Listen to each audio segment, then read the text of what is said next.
Guys, on your gluteus. Come on. Hey, can I worry about you? Because you keep wandering around in the front, and you're going to trip somebody who's walking there. One of my friends, actually, when he was recording his lesson, this student, he's in a first grade class. In the middle of the video, as he watched it back, the student just puts his face right in front of the camera and does little moose antlers just for 1 second, and then it goes like that. Okay, so can anyone tell me what kind of, well, first of all, can anyone tell me what a natural disaster is? Maren? Natural disaster is where like it's a natural disaster. So like an earthquake's a natural disaster. Tsunami. Great. You can't control it. Can't control it. All right, can anyone tell me a couple that we see here in Durango? Zach, can you tell me one? Maybe like littering. I can't say it. Littering. Yes. Littering? Well, natural disasters you are can't usually... control that, but sometimes you can't. For some, like I don't know how to put it, but don't use light. Well, that's... Today we're mostly just going to talk about natural. That's more of like a human-caused disaster. True. But natural. Gavin, you got one? A blizzard. A blizzard? That's, yep, that could definitely be one. Okay. A dust devil? A dust storm? Icy. Yeah. Well, yeah, okay. Really? A thunderstorm. Thunderstorm, that could be. For the most part, though, natural disasters are kind of bigger problems than just one storm. Yes, Kai. Ice age. An ice age? Okay, I guess that would be a Happened all long-term the one. way around the world. Mason? Hurricanes? Hurricanes are definitely a good one. I'll talk about this in a second. Izzy, last one? Avalanche? Alright, yes, you guys got the idea. We'll go one. So, the four, we're just going to focus on 4 of them today for Durango. One of them is a flood. That's what I was going to say. Oh, you never had... Are we going to do like No, that one, we're going to do just ones that affect Durango that could happen right now. Avalanche. Avalanche? A blizzard. Asteroid. No. Asteroids are rare. That's amazing. Oh, well, losing you.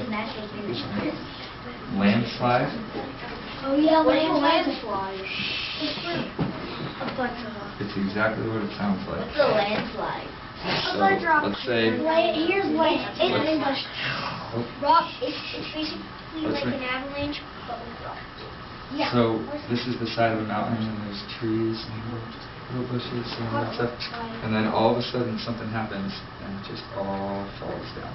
The whole mountain. Pretty soon there's a big old pile of stuff down here. Yeah, but So the land literally slides from where it is to a new spot. And the last one is, I thought you guys might get this one. Fire. Forest fire. Or wildfire. Or you can call it a wildfire. That is So, those are the 4 we're going to be talking about today. And lucky you guys are just working on persuasive writing. So you're going to do one more piece. So, our objective for today, we got our standard that we can put up.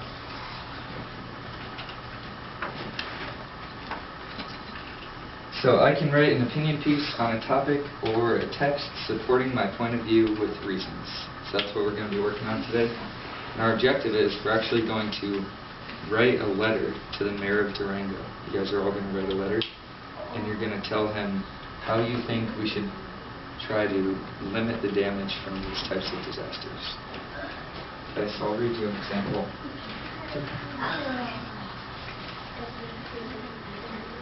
So, I'm from the East Coast, where there are slightly different ones, slightly different natural disasters. So I wrote to the mayor of my hometown, and I wrote about hurricanes, because those are a pretty serious thing, and it kind of ties into flooding. So, and I got all the setup as well. I got the date up on the top, and then dear from me down there. Okay. As you and I both, dear Mayor Boughton, I think it's pronounced Boughton.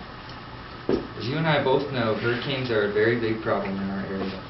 However, I've come up with a way to limit the damage done to our beautiful town.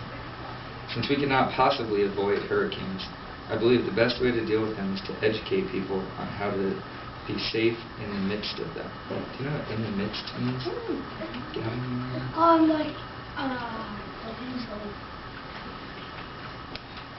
What do you think it means? Yeah? mist is like in the future or something. I don't know. In the midst is usually like while something is going on. Alright. I think that with proper education, residents of our town will be much safer when hurricanes inevitably come our way. Just inevitably.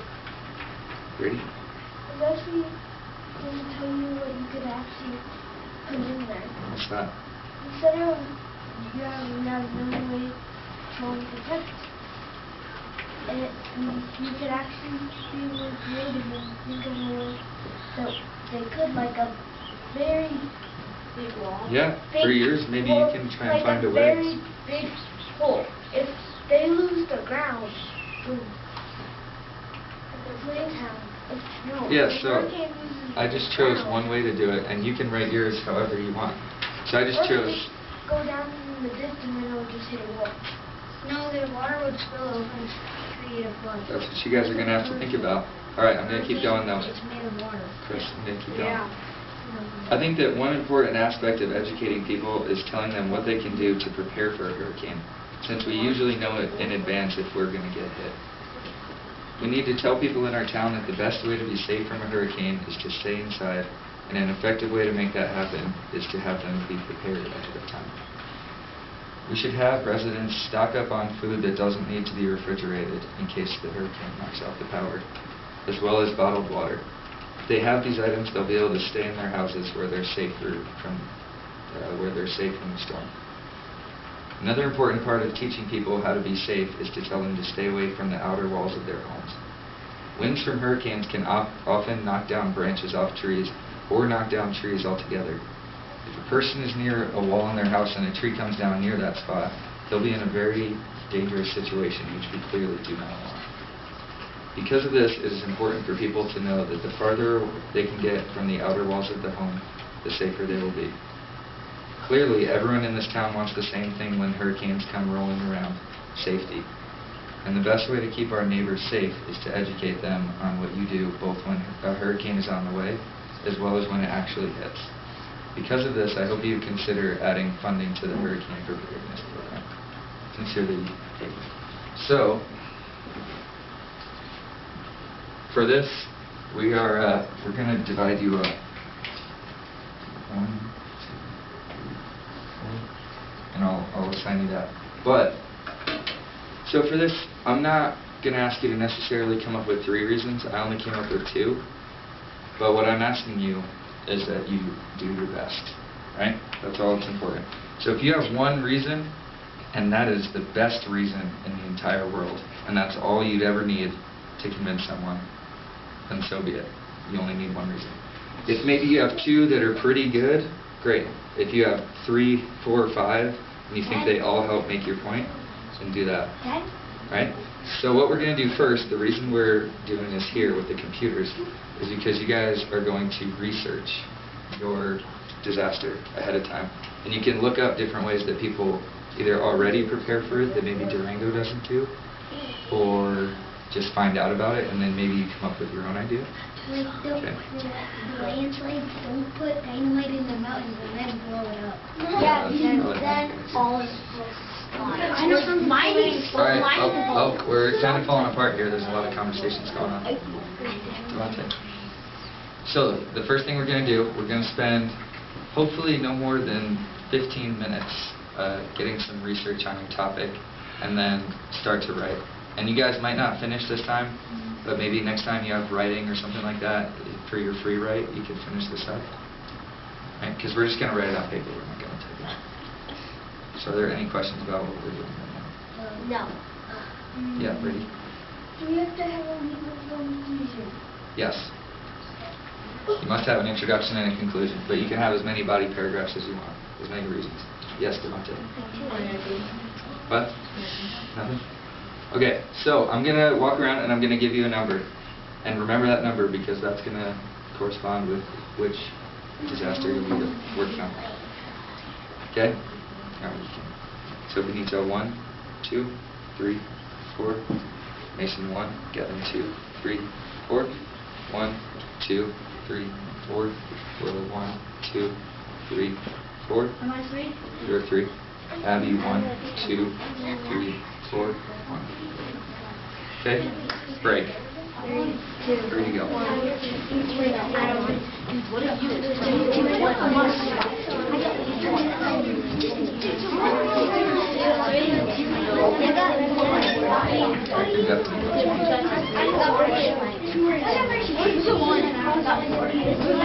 About 3.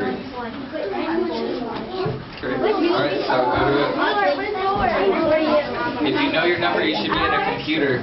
You're not really working in groups. Why?